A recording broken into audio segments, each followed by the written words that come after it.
Hi Libra, welcome to your April 2023 reading, Libra. It's been a year already. I can't believe that the first quarter of the year is over.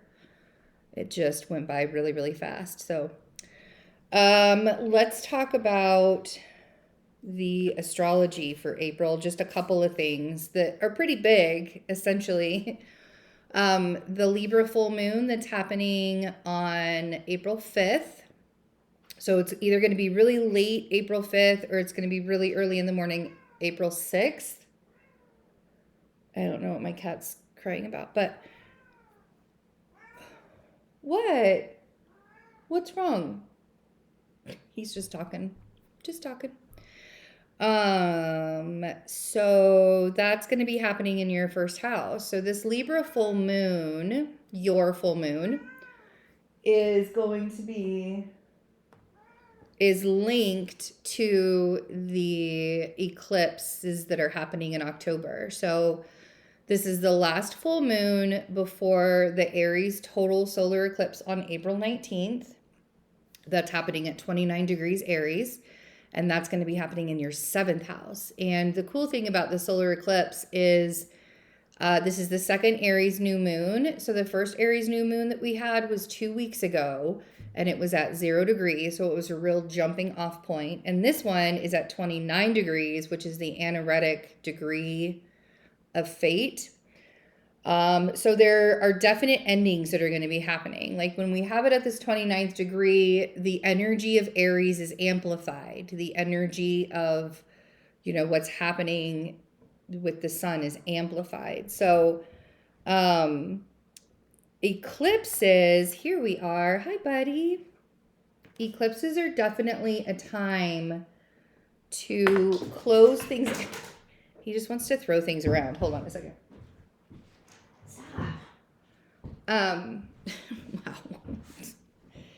So eclipses are definitely a time for endings, but they're also a time for beginnings, because when we have endings, we're literally making space, right? Like when things fall away from our lives, we're making space for new things to show up in our lives. So eclipse season isn't something to be freaked out about or scared about.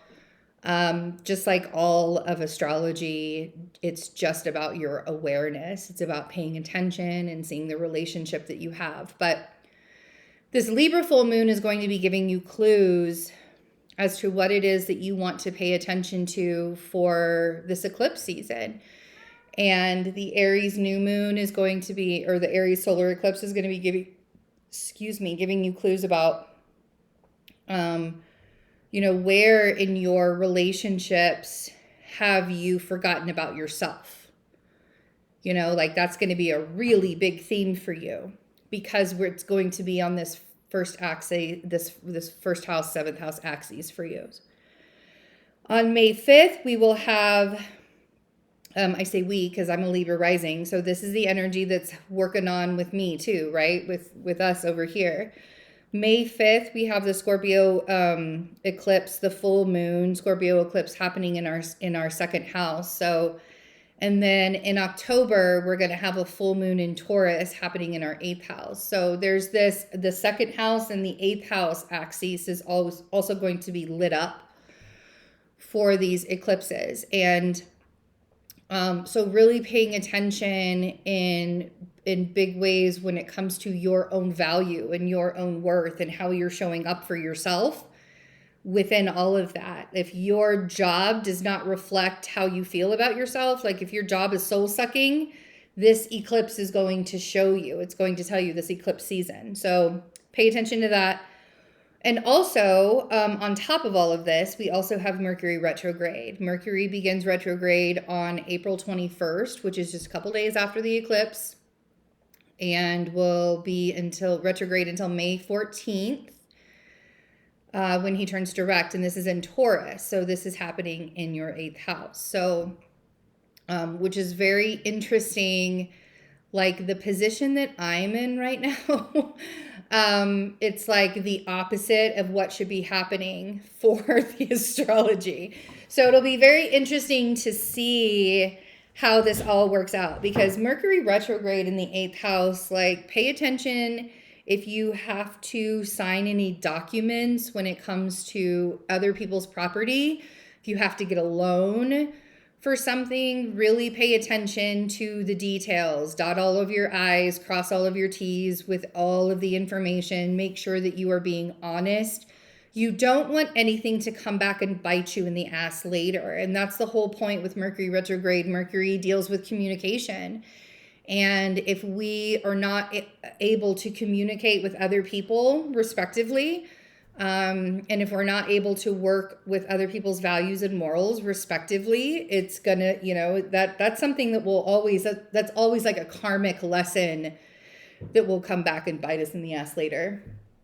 I don't know what my cat is doing. He's like opening up cabinets and stuff. It's very funny. I think it's hilarious that he made his presence very well known during this reading. And Mercury retrograde. So any kind of projects that you have to finish, you may want to bring things back. Now he's going to be playing in the background. You may want to bring projects back to re-look at them, and like anything that you want to kind of take a second glance at this Mercury retrograde would be a really good time to do it. But a lot of it is going to have to do with your self-worth, because it's in Taurus. And how are you speaking to yourself? And how are you, there's a lot of second house energy, Taurus energy that we're going to be going through in April and in May. To be honest, like, this whole eclipse season is just going to be a very interesting lesson in worthiness and self-worth. And are we going to stand up for ourselves at the end of the day? All right, Libra. What is it that we are surrendering? What is it that we will be surrendering? The Power of Surrender cards for April. What are we surrendering? Oh, I love this. Okay. Surrender the negative thinking. You have control over your thoughts. When negative thoughts surface, say, thank you for sharing, and quickly refocus on positive affirmations. You know what's really funny is, through all of this like spiritual, new age spirituality stuff that's going on right now, there's a lot of like your positive affirmations, your positive thinking will manifest into positivity. Your negative thinking will manifest into negative into negative moments. Your negative thinking can. And while it's true that could happen, because if you're constantly thinking about negative stuff, then your actions and movement will also be negative through life. Like, that is how that law of attraction and how manifesting negative things works. It's not about like, I'm going to have a negative thought and that's instantly going to manifest into my world as something negative. It's like you create negativity in your life when you're thinking negatively, because you're also doing negatively.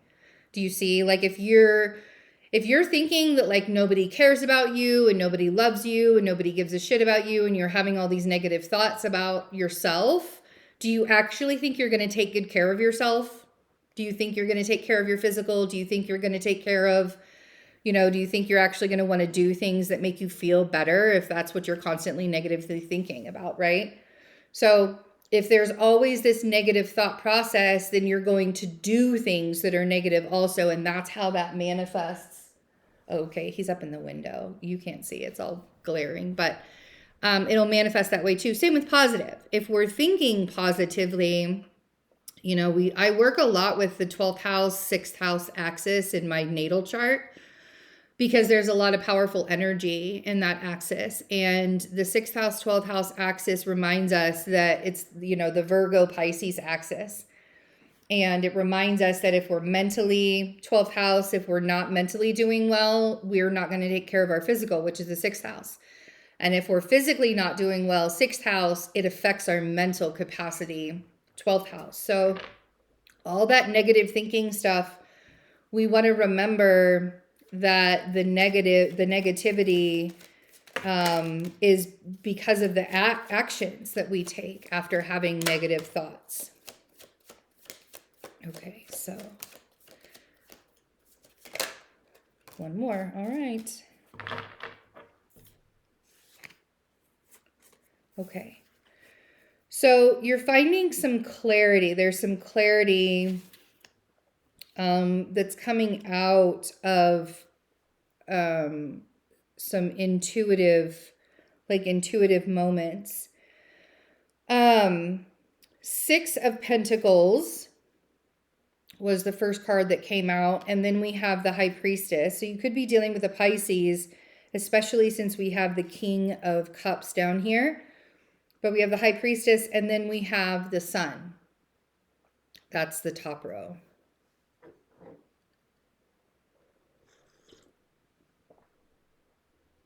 The bottom row, we have the 5 of Cups, we have the 4 of Cups, and we have the King of Cups. So the bottom row is very emotional. The top row, I feel like, is saying that you already intuitively know that you're giving a lot of yourself in a situation. And I think that intuitively you understand that while giving a lot of yourself in this situation, it's bringing that negative thinking. The 6 of Pentacles is always asking us, where are we placing our energy? Are we giving it to people, places, and things that are giving back to us? Or are we giving it to people, places, and things that are just draining us constantly? Then we have the High Priestess, which is our own intuition. And then the Sun. The Sun is about healing. It's about clarity. The Sun is just about the best card you can get in a reading. It brings a brand new day. It brings a brighter day. We have the 5 of Cups and the 4 of Cups. And this is where it gets really emotional, because it feels like there's so much sadness and loss that's happening that you don't even want to pay attention to anything that might be coming from the universe. It's like I keep reminding myself through this whole situation that we're still in the middle of, this whole housing situation, really trying not to bring drama into it. Yes, we're still asking for help. That's why I have my calendar wide open. I still have the 20% off readings using Spring 23. The support is really lovely. And I know that there are a lot of things that are happening behind the scenes, but it's very difficult sometimes to not get into this mindset where, these 3 cups here were standing at one point. And it's almost as if because you weren't paying attention to these cups, that's why you ended up losing them. And I feel like that is a lesson. Paying attention to the things that actually matter to you will ensure you not losing them in the future, right? Paying attention to that stuff that actually matters. So let's clarify, because I feel like what's happening here is that you're giving a lot of your energy away to a certain situation, and it's not really providing the relief that you've wanted it to provide. But I also feel like the universe is wanting to give you something that you're not, it's like you almost feel like you don't deserve it. That's what it feels. And I hate that feeling. I hate that feeling for you guys. I hate that feeling for me. I hate when I feel like I don't deserve something. So let's see. 6 of Pentacles. We're going to take this slowly. Okay. And here's the thing, you guys. I feel like everything is going to be revealed when the eclipse happens, right? So we have the moon on the 6 of Pentacles. And, a lot of the times we're giving our energy to a situation that we don't have the answers for, that we don't even know what's going to be happening.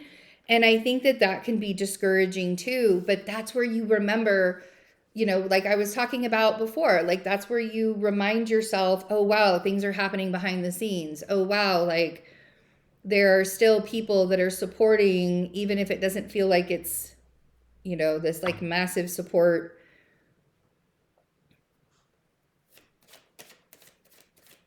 plan. I didn't know what word to use there. Let's see what the High Priestess is bringing for you. Okay.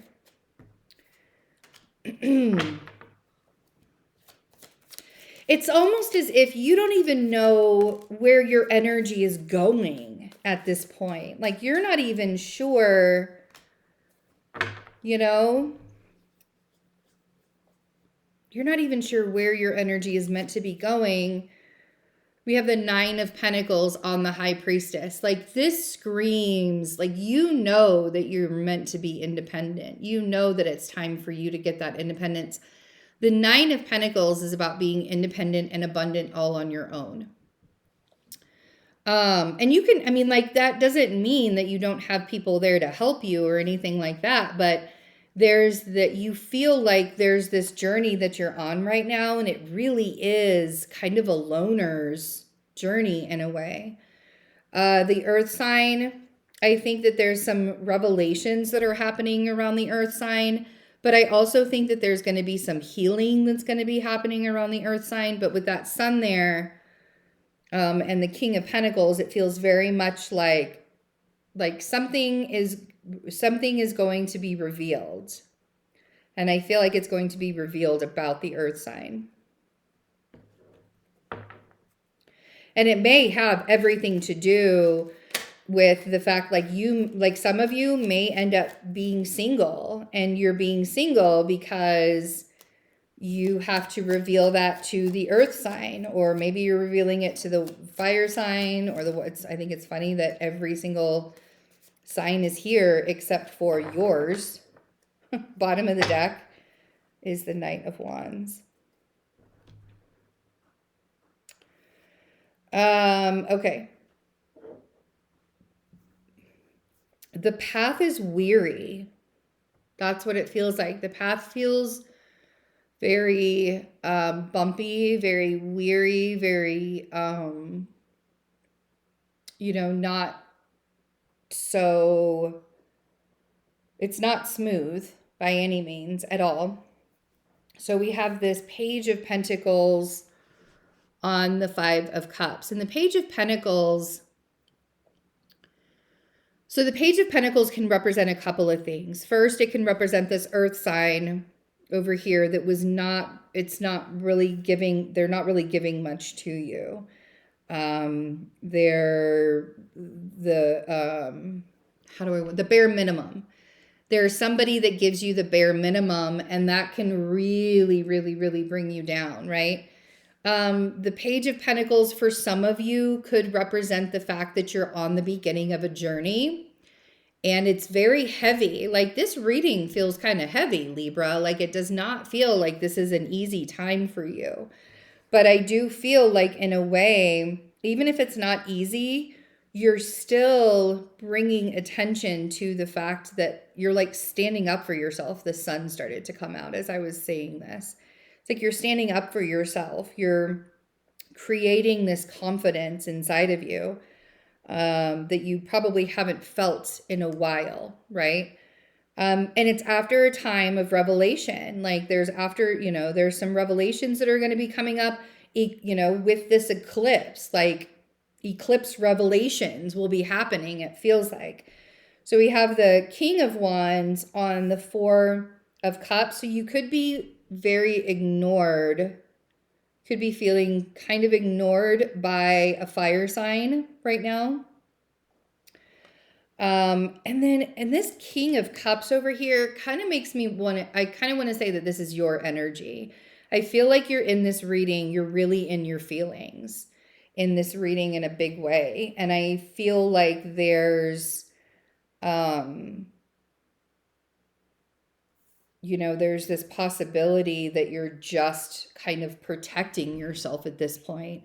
There's some Leo, there's a lot of Leo energy. So this King of Wands could be a Leo that you are feeling sort of ignored by.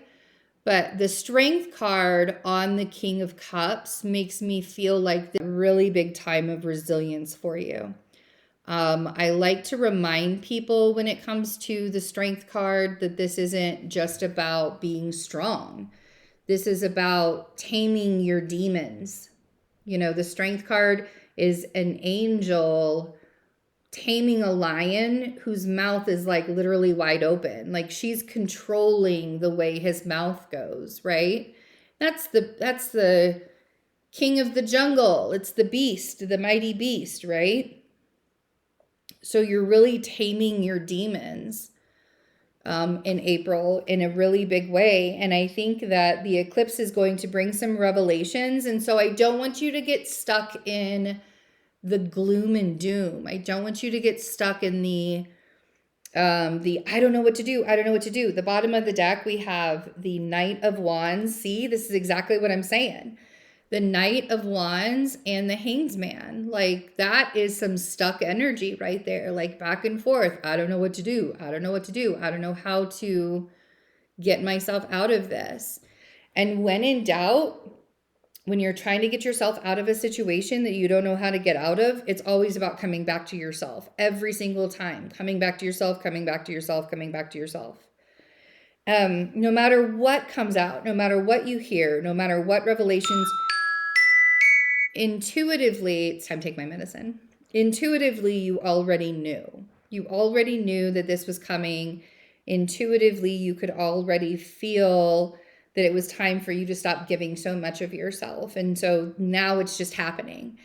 And that can oftentimes turn us upside down on our head. But keep your chin up. Like there's a lot of these cards here where the person's head is down, right? In the Four of Cups and the Five of Cups, even in the Six of Pentacles, the person's head is facing down. So I really want to tell you to keep your chin up during this revolutionary time. Revelatory time is really what I wanted to say, but both, right? Revolutionary and revelatory. So I love you, Libra. I do have that solar eclipse reading available. I also have my calendars open for other readings, 20% off using the code SPRING23. I love you guys. Have a great April. Bye.